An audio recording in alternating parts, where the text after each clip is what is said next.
আল্লাহই দান করছে, তারা তাকে সেবা করে ভালো করছিল। ভালো হওয়ার পরে যখন উনি এলাকায় ফিরে গেছিল, এলাকার মানুষ, এই সনাতন ধর্মের মানুষ, তারা তাদের কুলে তারা মিশায় নাই। বলছে যে তুই মুসলমান, বাড়িতে তাদের হাতের অন্ন খাইছস, তোরে আমাদের এই জাতে মিশাবো না। কানতে কানতে লালন ফকির ওনার জন্মভূমি ছেড়ে উনি চলে গেল। ওনার মা যখন মারা যায়, সংবাদ পায়া লালন সাইজি মায়ের সৎকার করার জন্য গিয়েছিল। মানুষ তাকে মায়ের এই সৎকারটাও করতে দেয় না, তাকে দূর দূর করে এলাকা থেকে তাড়িয়ে দিছে। আরে এই জন্য লালন সাইজি জাতের উপরে এত গান লেখছে। উনি বলছে জাতি গেল বলে কি আজব কারখানা, গোপনে যে ব্যবসার ভাত খায় তাতে ধর্মের কি ক্ষতি হয়।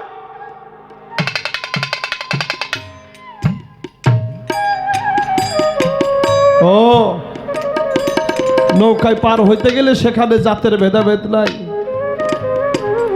চিকিৎসা হইতে গেলে কেউ ডাক্তার পাইসা চিকিৎসা হয়, যে হিন্দু চিকিৎসা হবো না, এরকম আরো অনেক কাম আছে।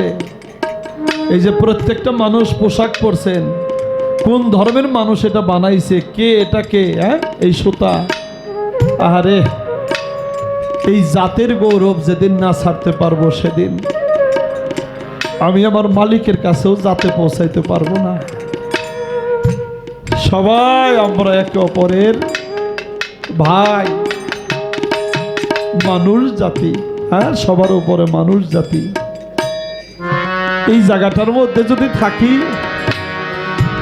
আমরা বাউল বা শিল্পী, যারা পীর মাশায়েখ ভক্ত আশেকান, তারা কখনো এদেরকে আলাদা চোখে আলাদা করে দেখে না। কে হিন্দু কে মুসলমান, যখন গান লাগে আশেক যখন কাঁদে, এই যে আলিঙ্গন হয়, কে হিন্দু কে মুসলমান, কে ধনী কে গরিব,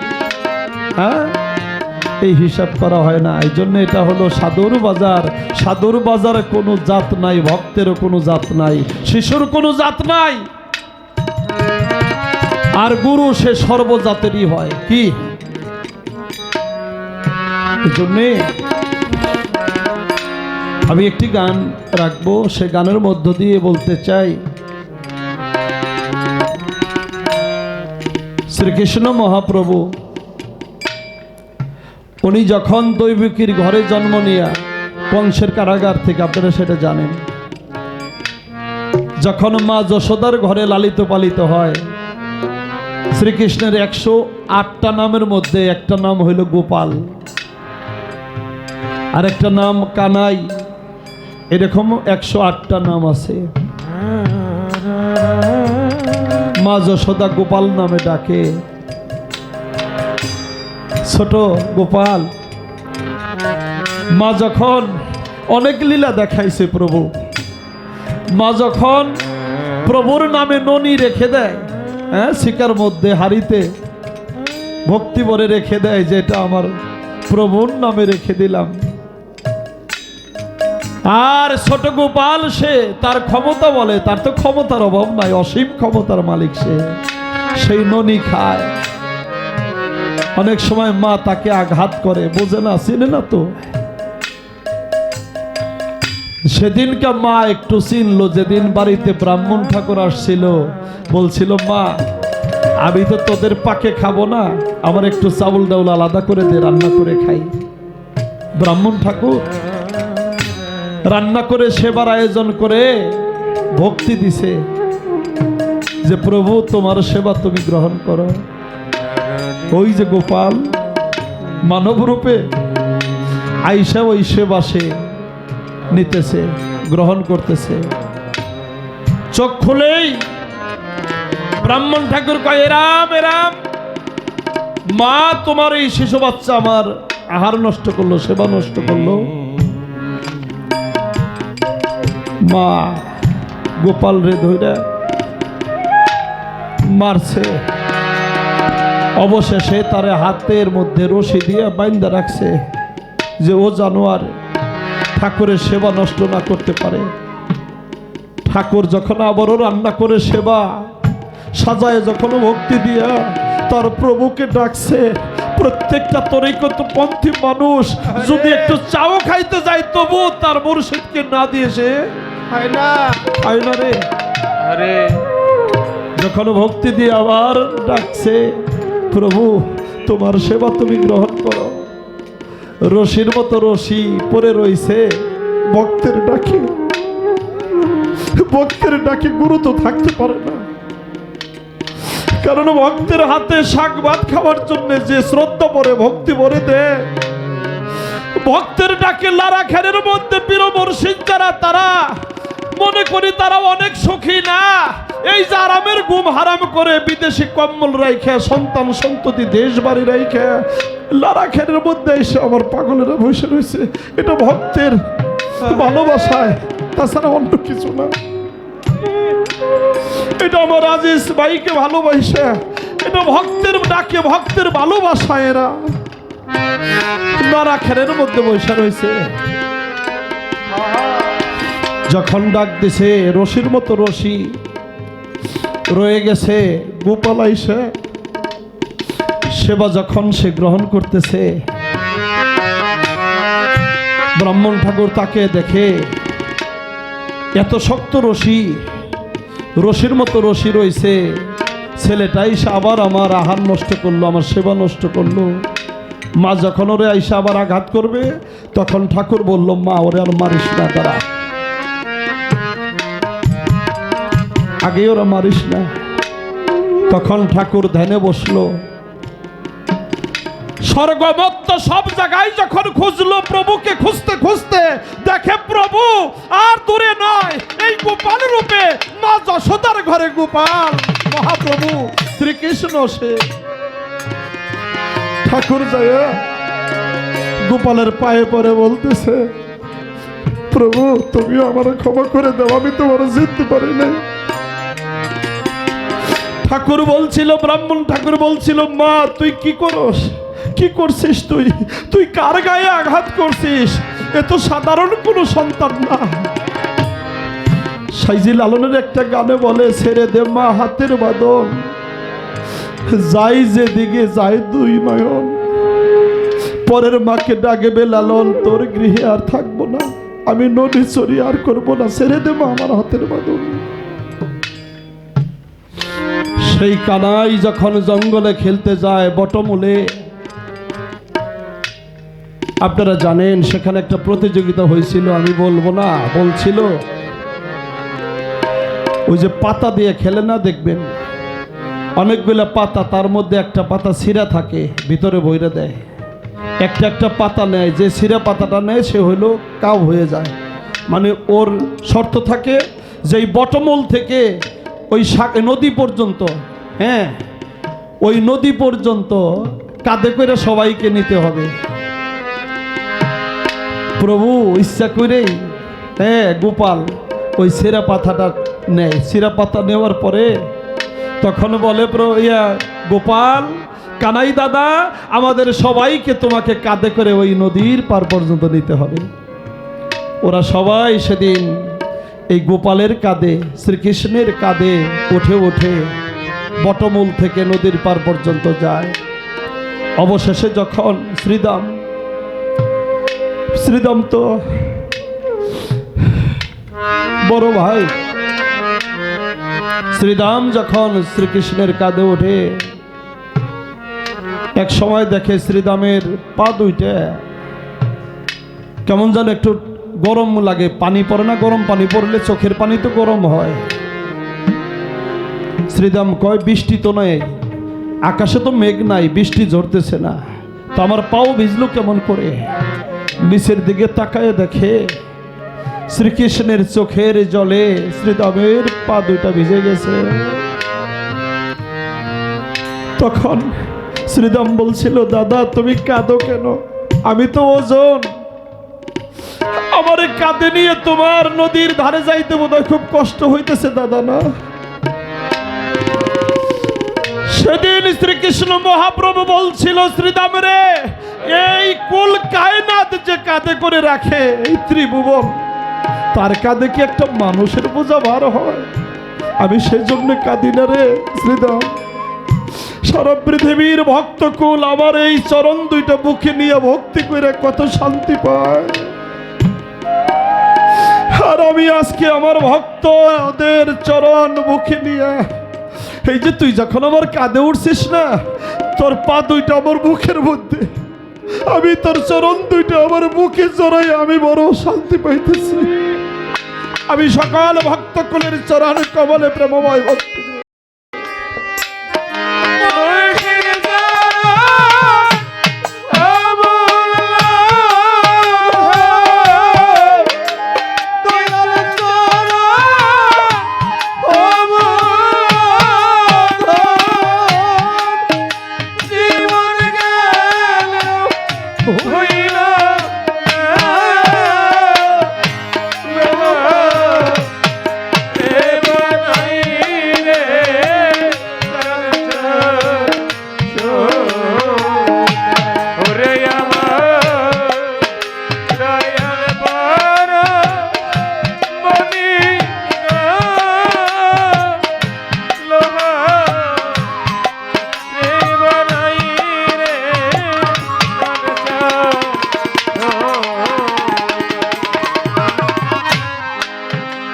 আমার ইজ্জত নামে সাররে নিশা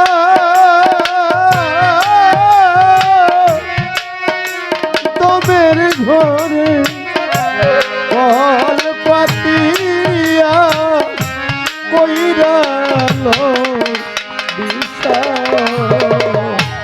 ওরে আমার মুর্শিদ নামে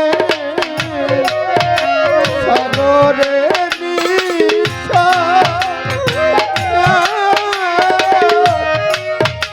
দমের ঘরে কল পাতিয়া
মাঝে ফুটলো নূরের ফুল ওরে আমার ইজ্জত বাজানো বাজার নামে ফুটলো নূরের ফুল ভক্ত বলে ফুল হইয়া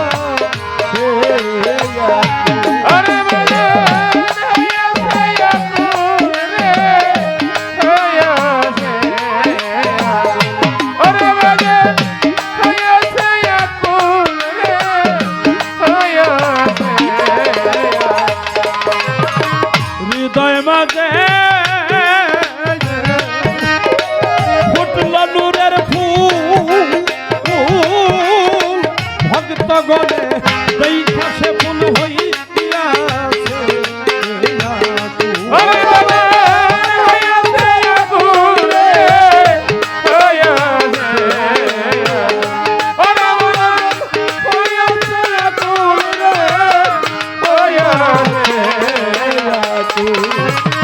দেখলে ছবি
খাইলে হারাবি ওরে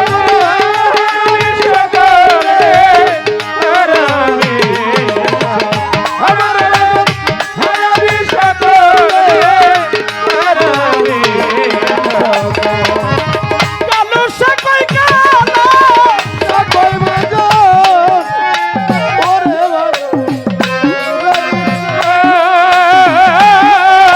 সরলে গো বলে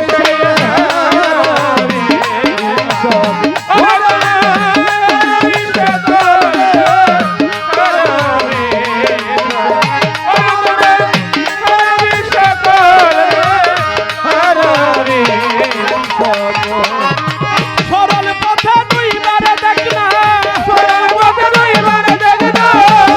পথে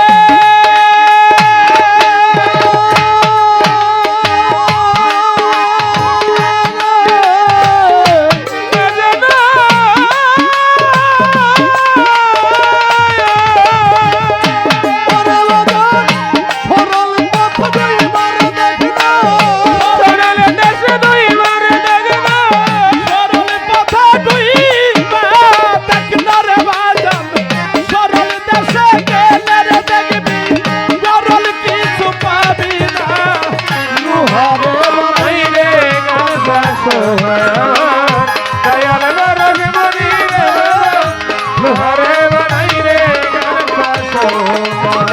মুর্শিদ চরণ বলল গো দয়াল চরণ মূল্য অমল চরণ অমল বন জীবন গেলে সাইর না নুহারে বানাই রে কালসা বাদন পরশ বলি গো নুহারে বানাই রে কালসা